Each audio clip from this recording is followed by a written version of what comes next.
In this video we're going to learn how to play Mr. Perfectly Fine by Taylor Swift. Great part is, for the majority of it, it's only 4 chords, and there's just a little bit at the end where it's got a couple more chords and a couple of bar chords, which is good because it can help strengthen those bar chords as well. I'd consider this song as having 6 sections, with all of the sections containing the exact same 4 chords, apart from the final section, which is a key changed chorus, so it has a few different chords in there. Let's speak over each individual section first of all, and then we'll finish off by structuring the song and explaining the structure of where each section belongs, as most of the sections repeat throughout the song. Let's get stuck in first of all with the verse. It's worth mentioning that the strum pattern throughout the whole song is literally down, up, down, up, down, up, down, up. So here we go, let's get started with the first verse / intro. Getting stuck in with the verse of the song, the first chord is a D major.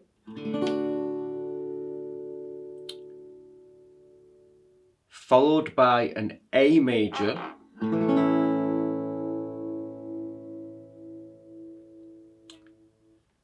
Followed by a B minor. However, I like to make life easy and play this cool Bm7, as it's very similar to the A chord and nice and easy to move to as well.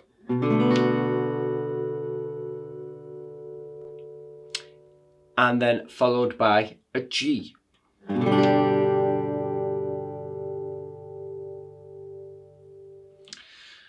The intro of the song does that same progression for 1 repeat, and then the verse starts and plays that for 1 repeat, and then there is another repeat of it. However, the ending is different on the 3rd repeat. Just before it goes into the bridge, it plays the same chords.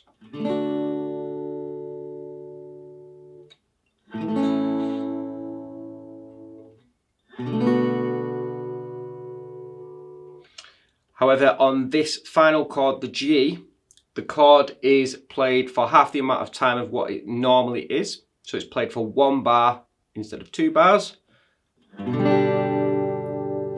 And then it's followed by an A for 1 bar. And the strum pattern for that generally goes on throughout the whole song, and that I like to do, is real simple, just constant down, up. So down, up, down, up, down, up, down, up.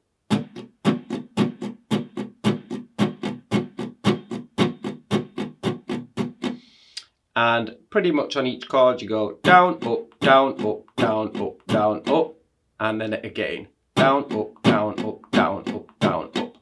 2 bars for each chord, apart from that ending where it does the G to the A. So if you was to put that all together for 1 cycle, the verse would go like this.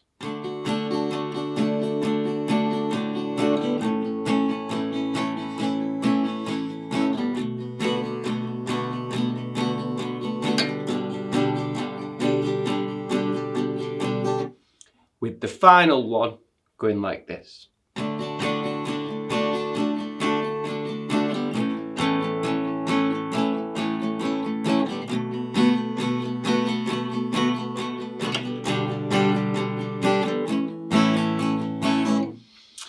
That final one is not essential, however, if you are playing by yourself, it is more of a passing chord. Now that that's the first verse learned, let's move straight on to the pre-chorus. Great thing is, it's the exact same 4 chords, just played in a different order. First chord is a B minor. I like to play this B minor 7. Played for 2 bars. Followed by a G.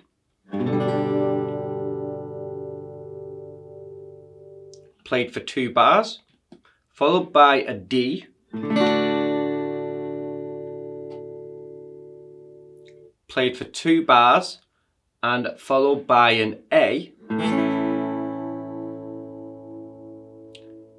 Played for 2 bars with a stop on the 3rd beat of the 2nd bar. So you got 2 bars on each one, and the stop is completely up to you. The strum pattern is exactly the same throughout the whole of the song, so it's just down, up, down, up, down, up, down, up, down, up. And in total, if I was to put all of that together, we'd have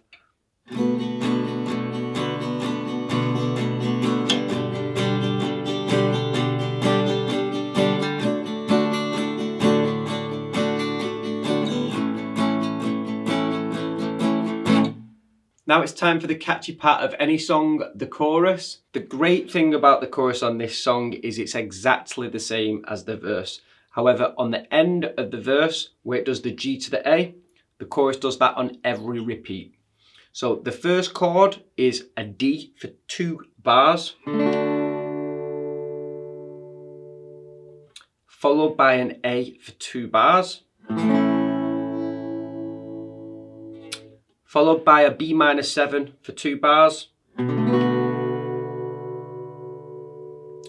followed by a G for 1 bar, followed by an A for 1 bar. And then that cycle repeats 2 times in a row with a little stop on the end. If I was to put that all together, it would be with a down up strum pattern.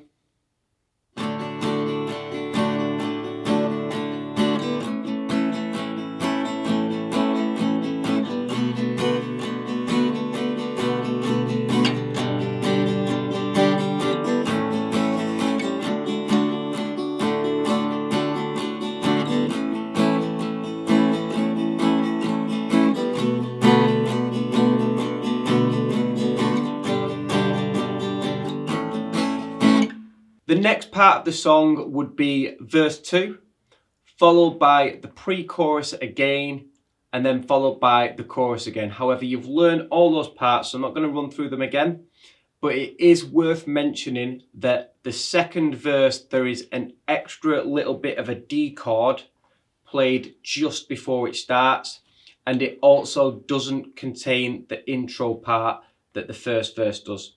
So on the second verse, you repeat the progression 2 times instead of 3 times, and it has a little bit of a D at the beginning. But we'll speak a little bit more about structure at the end of the lesson.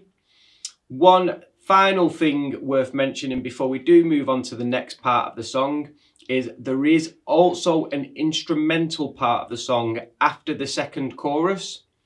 However, it's also not worth me explaining how to play that because I've already explained how to play it, as it's just the verse chords played underneath it. So the next part of the song to learn would be the middle 8, or what I would class as the middle 8 anyway. Some people would class this as verse 3.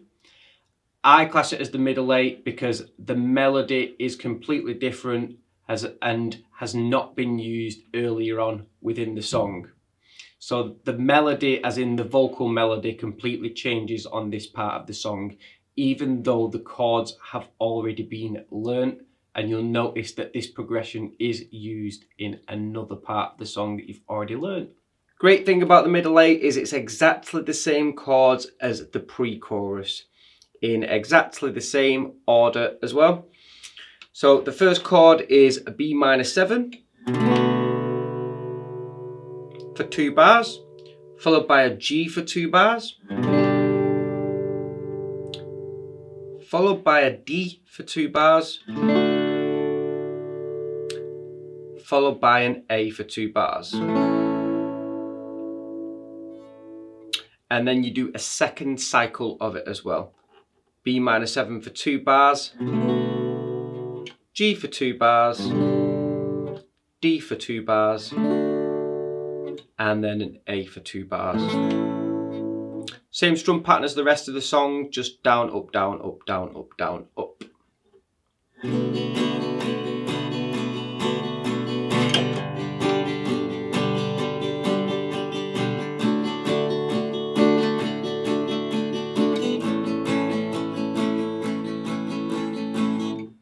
Now that that's the middle 8 learnt, the next part I would class as the middle 8 outro, And some people would class this part as the middle 8 because again, it is different to any other part within the song and the chords are a little bit different on this. Same chords still, just played in a bit of a different order. Real easy though. The strum pattern, the down up strum pattern for this part of the song does stop. It's just purely held strums for this part. Let's get stuck in. The middle 8 outro starts on a B minor and it's just one strum held. I'm going to do this Bm7, followed by an A, one strum held, followed by a D, one strum held,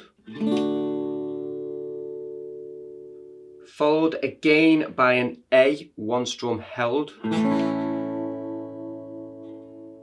followed by a Bm7, one strum held, followed by a G, one strum held, followed by an A, one strum held.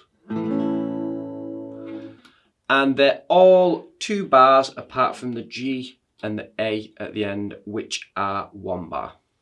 In total, that goes.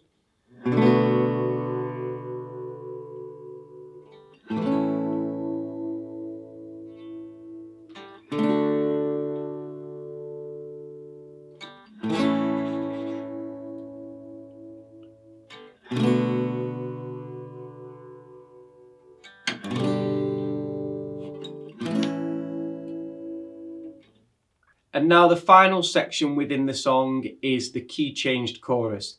Now this is the one part of the song where the chords do change because the key changes. All the chords are moved up by a whole tone. There's 2 bar chords within this section, so if you're not used to bar chords yet, you may find it a little bit tricky, but that's not necessarily a bad thing because the only way to work on bar chords and get them better is to play bar chords more. So I'll give you some little pointers on those bar chords on how to form them and how to get your shape a bit better on them as well. The first chord is an E for 2 bars, down up strumming, followed by a B for 2 bars. This is one of the bar chords required. Basically take your A, move it up 2 frets, and then lay your first finger across 5 strings and mute this lowest E string here. 2 bars. Then you've got a C sharp minor after that chord. This is another bar chord that's required. Basically take an A minor, change the positioning, so change the fingers that you use, move it up by 1, 2, 3, 4 frets, and then take your first finger, lay it down across 5 strings and mute the low E string. 2 bars, followed by an A for 2 bars. Actually, it's an A for 1 bar. And then finally followed by another B for 1 bar. And that whole cycle repeats twice. And then you finish the song on an E chord.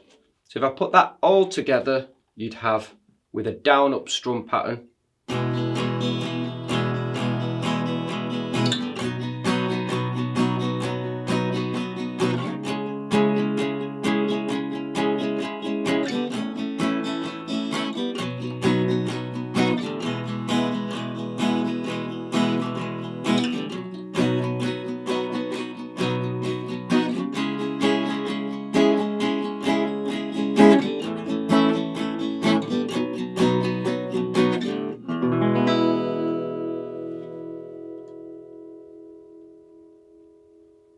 Now let's finish off the lesson by speaking you through the full structure of the song. So where each section goes and where certain sections repeat. The song starts off with the verse 1 progression and there's 3 repeats in total because the intro contains the same chords. Then it's followed by the pre-chorus progression for 1 full cycle, followed by the chorus progression for 2 full cycles, then back into the verse progression. However, this time it's for 2 cycles instead of 3 cycles because the intro isn't there, but there is a little extra bar of a held D chord at the beginning of it before the singing starts again. Then after that, we've got the pre-chorus progression again for 1 full cycle, followed by the chorus progression for 2 full cycles. Then after that, we've got the verse progression for 1 full cycle, and this is because it's classed as an instrumental section, and that is the progression that's played underneath the instrumental part. Then after that, we've got the middle 8 section of the song. Then straight after that, we've got the middle 8 outro section of the song. And then finally, to finish off, we've got the key changed chorus section of the song for 2 full cycles, and then finishing the song on the E chord at the end. I hope that's helped, and if you've got any questions about this song, this lesson, or anything you want to add, let me know how you got on with it, or if you're struggling with anything in the comments below. Also, let me know in the comments below if there's any songs in particular that you'd like me to do a lesson on for you.